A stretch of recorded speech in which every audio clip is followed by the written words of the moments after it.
All right, let's see how this game goes. I always like to highlight pieces. I don't know if that's been noticed at all, but it's a huge obsession of mine.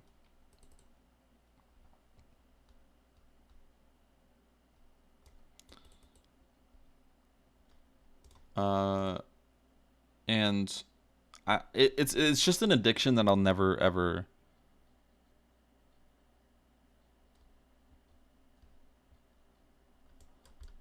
Yeah. Anyways, okay. So yeah, we're just playing normally, and I want to play knight to d2, but I also kind of don't hate knight c3. I think knight d2 is probably more flexible, and the idea is I want to go for c4. We've been going for a lot of c4 positions. Now I'm not sure about c4. We've actually reached something very similar. This is very funny. This is like some weird. They played e6 and then e5, which took 2 moves, but I don't think this is actually that bad for them. I think that was a really good idea. So I think I have to be careful, and I think I do that by playing either knight h4 or c4. c4, I'm worried about e4 though. e4, but I have knight h4, so if e3, I can take on f5. They can take on f2 or whatever, I don't know. Actually, I should probably care about that, but I can always take back. But then they move their bishop. I want to be careful of that. So I want to play knight h4 and then some sort of c4. And I want to try to like make sure that e4 is not possible under any circumstances. So knight h4 is my move. They'll move somewhere, and then I will go c4. And the idea is if we can get rid of this pawn on d5, like if we trade it for my c pawn, e4, it's defended by the d3 pawn. But right now, if they play e4, sure, it's defended by the d3 pawn. But I take it, they take back, and then my knight moved or something, and then they have e3. These types of sacrifices are something we should be really worried about because, well, we have a weak control of the dark squares because of our fianchetto structure, right? So I'm just gonna play c4. But yeah, just one thing to keep in mind here. So after h4, on that h4, again, if they no instead of knight h4, sorry. Okay, I'm like losing my mind here. Okay, so here, one thing we have to worry about is e4, and after e4, there's some sort of e3, and this makes our fianchetto structure even weaker and could lead to kingside problems for us. There we go. I finally was able to construct a proper sentence, which is great. So I want to play this as actively as possible. There's 2 ways to do this. There's b4, but I feel like that's not really correctly timed because our knight is on h4.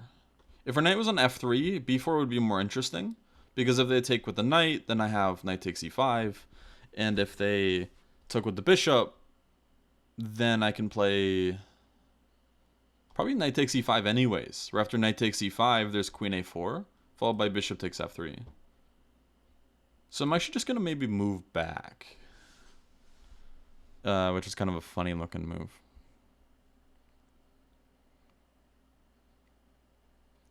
Yeah.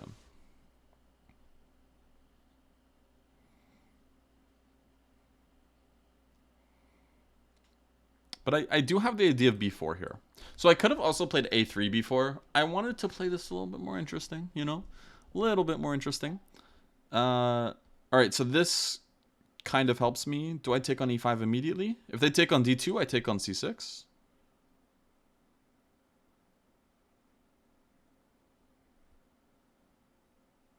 Yeah, I think that's correct. Because the idea here is if they take it, then I have queen a4 check. Knight c6, bishop takes c6, pawn takes c6, and at least queen takes b4. So I think I can take on e5.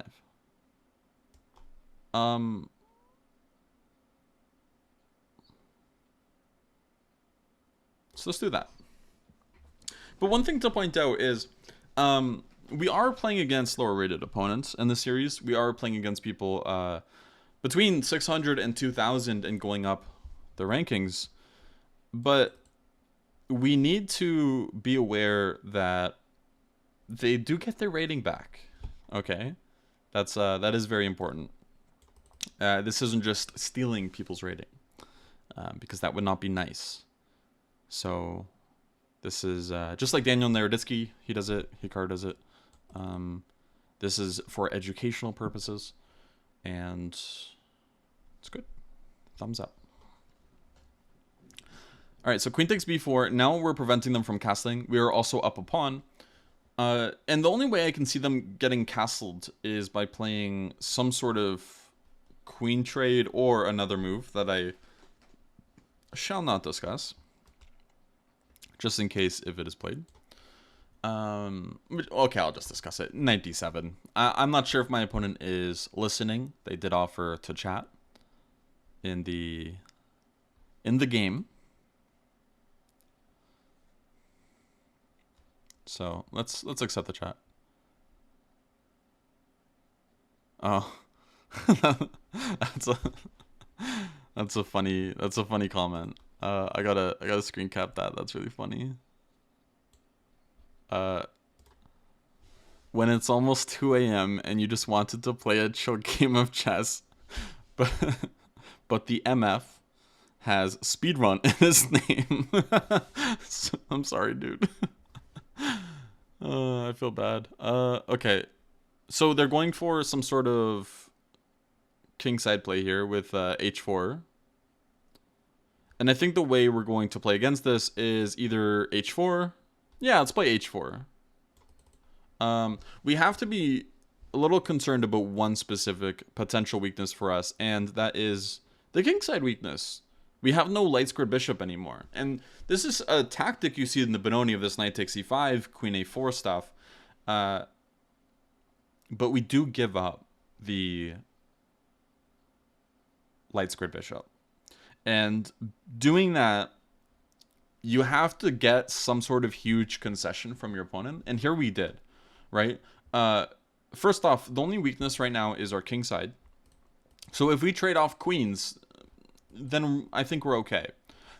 And also, in this position, how else do we discuss this?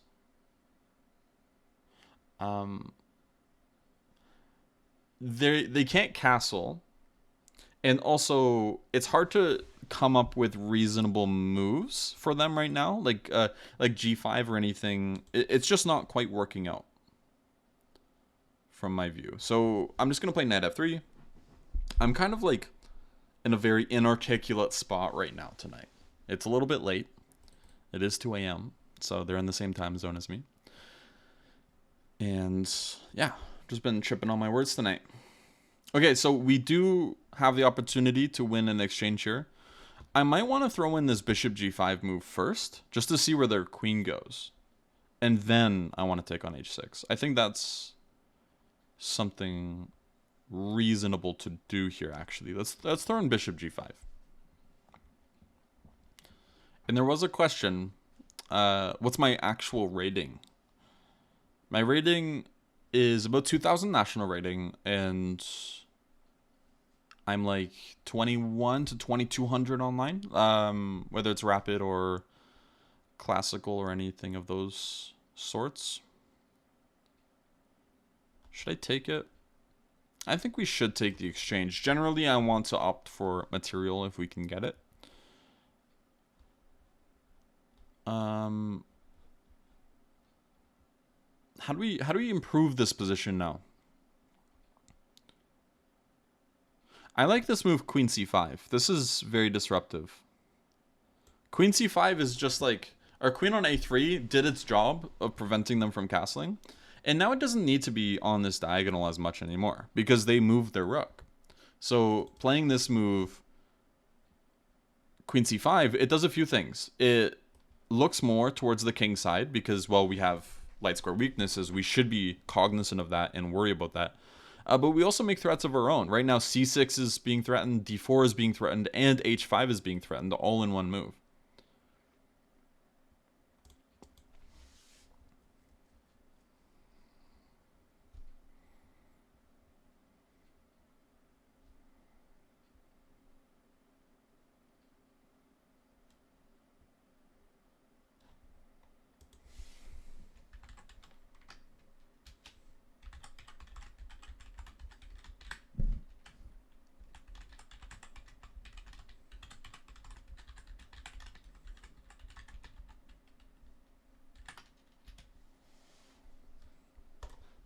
All right. Sorry, I was just talking to the person in the game. Should I? Okay, wait. Should I take on h5, or should I take on d4? I kind of want to trade queens. This is something I was harping on earlier, and I think it's time to do it. We were offered the chance to trade queens, and we will take d4 instead of h5. So we're up 4 points of material right now, and I think that's something we should be extremely happy about. And let's just take another. So I want to be very materially minded here. All right, the game is over. So let's actually talk about the game for a little bit. And discuss what could have been done here. So after knight f3 d5, our opponent played like a reverse London system, and I think this is a very effective way to play against the King's Indian attack. Just because, hey, if you play the King's Indian defense and you see London, sometimes it's a little annoying, right? Your opponent just gets space, develops their pieces, and it's difficult. Generally, though, I would say knight c6 isn't the right square for the knight. I would say instead knight bd7 is a little bit better, and the reason why is just because you might want to push your c-pawn and have it control a little bit more of the center. For example, c6 or c5 both look like very active options. And here, the top move, according to the engine, is c6. And this isn't really that surprising, just because, well, again, it's just reinforcing this sort of triangle system that you got here going on. So knight c6, knight bd2, and e5. I think this is a very, very clever move from my opponent. And I was a little concerned here on what to do. So first thing in my mind, first thought was c4, and I was unsure of the complications of e4. Realistically, I probably should have been okay with it, go knight h4, and things open up in our favor. So that's actually really good to know. But I was worried of some sort of situation. Let's just say we played a random move. Now, I'm just really scared of situations like this, where we run into positions where they get e3. Here it turns out we're actually okay, so this is something I calculated earlier of knight h4 being fine for us. I just wasn't sure, but e3, there's actually a miscalculation I made. After knight takes f5, for some reason I thought taking on f2 was possible. It's not. You have to take on d2 and recapture the piece like this. So that's kind of a misstep on my part, because I was looking at lines of c4, e4, knight h4 stuff, and that's kind of the problem there. So knight h4, bishop e6, c4, and now, even though the engine might not be like screaming out loud with happiness about this position, I feel pretty confident here about my chances. So bishop e7 is a reasonable move. I think d4 is kind of playing into white's hands and getting like this. It's not as much of a King's Indian attack. It's more like a King's Indian / Benoni, or like a Benoni attack, or just, I guess, reverse Benoni is what people say. But the big idea here is we have an amazing bishop, but, you know, we do have a little bit of a lack of space, and our pieces might not be as easily coordinated. So one thing that black should do here is try to keep pieces on the board, and this could give white some problems. But generally, just because it's white's turn and white is up a little bit on time, I feel like it should be okay. Knight hf3 is kind of a wrong step. Actually, I should go queen a4 immediately. Trying to prepare moves like b4, like knight d7 is shown, and then just like going b4 in positions like this, just because b4, even if it's a sacrifice in the Benonis, like Benoni positions, this is just a very, very common move, because it just helps open up the diagonal even more. For example, knight takes b4, we can already consider bishop takes b7. I don't think I'd do it, but we can also play moves like rook b1 or even a3 or bishop a3, and just get a lot of activity for it. Yeah, and I think that's the main part I wanted to cover for the game. But yeah, here there was a specific tactic, knight takes e5, which is very easy to miss. And again, the idea here is queen a4 check. This bishop ends up actually hanging. So queen a4 check, and we take on c6, and then we take on b4. And I think this would actually be bad if black had castled. If black was already castled, this is a huge problem for us. Like, let's just pretend black had castled here. So they play something like this, and then we play something like queen b3 and let them castle, yeah, our advantage significantly goes down, because without this light square bishop, we have holes in the position, and black has compensation.